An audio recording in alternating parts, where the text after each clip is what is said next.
I know it's really common and popular for millennials to talk about boomers and all the issues that boomers have, but I have a bone to pick with the silent generation. Let's get into it. Silent generation. Never heard of it? Well, that's because they are silent. It's in the name. It's these guys right here. Silent generation, born 1928 to 1945. I was having a conversation with my husband the other night where he said, blah, blah, blah, blah, blah, your parents were baby boomers. And I was like, no, they weren't. No, they weren't.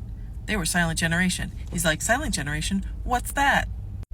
And you guys, the way my stomach dropped when he said silent generation, what's that? No, they're not. They're baby boomers.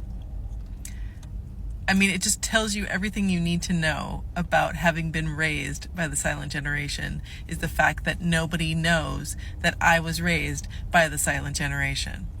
My mom was born in 1944. My dad was born in 1940. So they're right at the tail end of the silent generation. But they are so silent generation, I can't even tell you.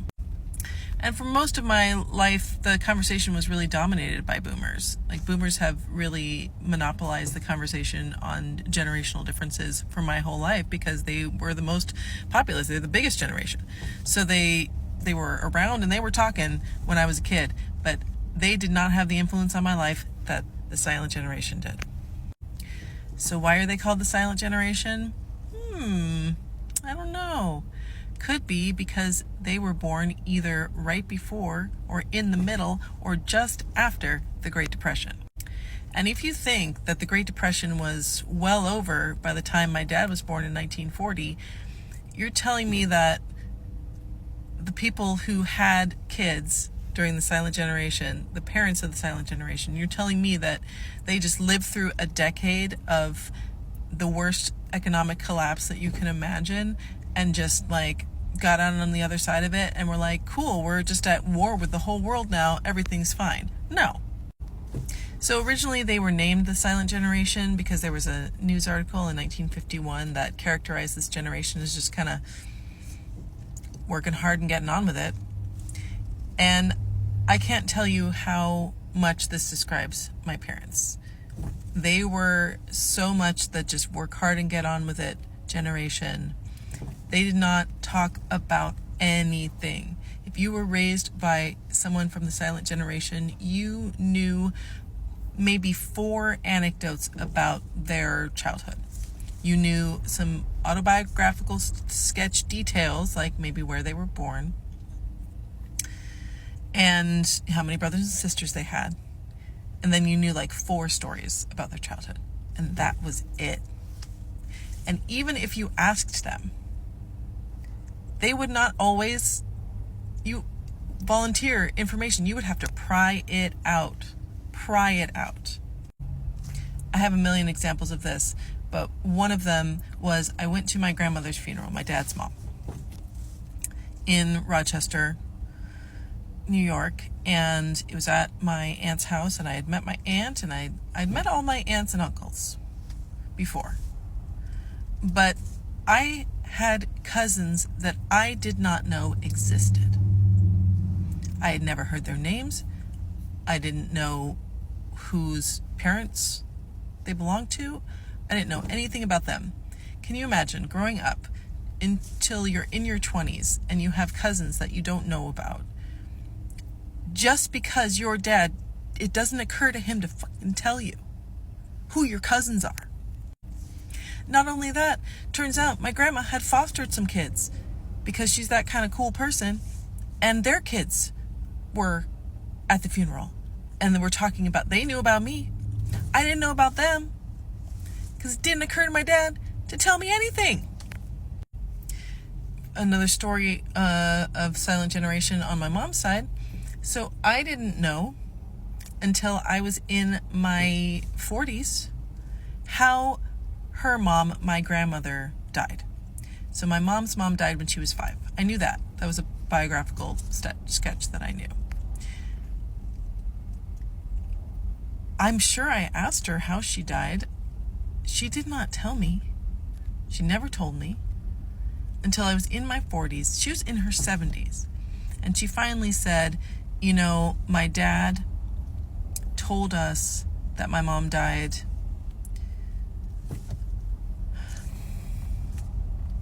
of the flu or pneumonia, essentially. But she died because she was pregnant with her 4th child and she had a uterine rupture. Tragic, horrific way to die, and terrible.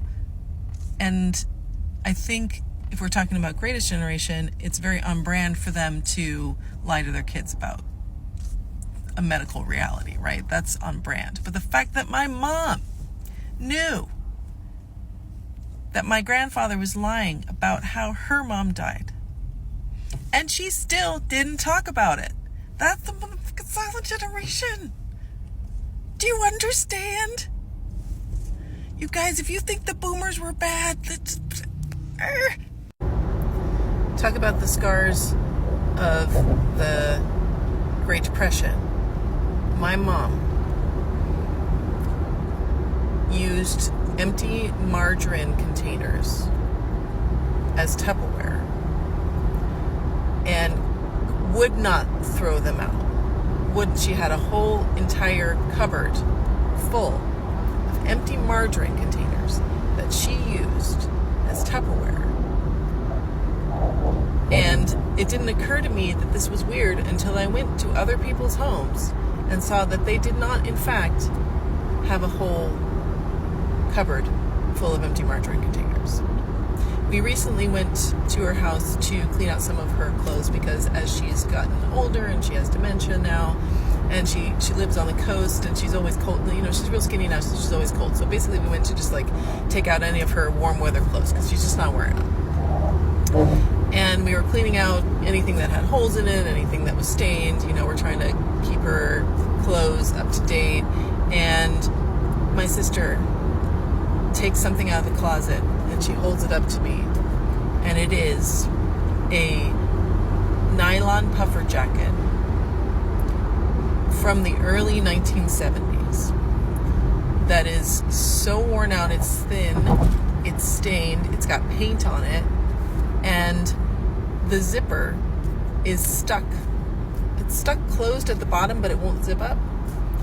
And the reason I know that is because my mom has had that jacket since the early 1970s, and I have memories of her in my childhood stepping into that jacket in order to put it on because the zipper was broken. And she would not throw it out.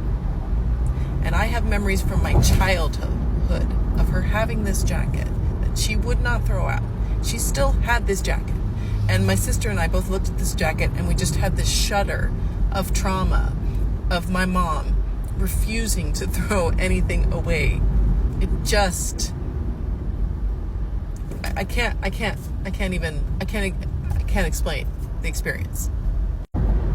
So what was it like being raised by the silent generation? Well, there's a few characteristics. One of them is complaining. You don't complain.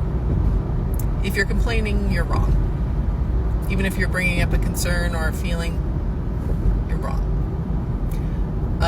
You don't ask curious questions. That's being invasive. You don't tell your own story because that is something that you should keep private.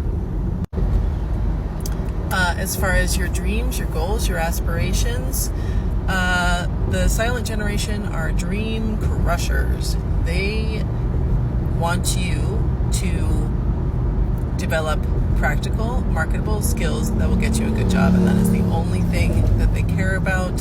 Self-expression, do that on your own time. They don't believe in careers in the arts. They are not into anything fun. Really not that into fun, the silent generation. Not that into fun. They certainly don't want work to be fun.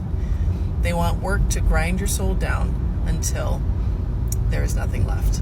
So this is a big topic. Let me know if you guys want to hear more about silent generation. I think we don't talk about it enough. I might have to make a part 2. Let me know if you want to hear it.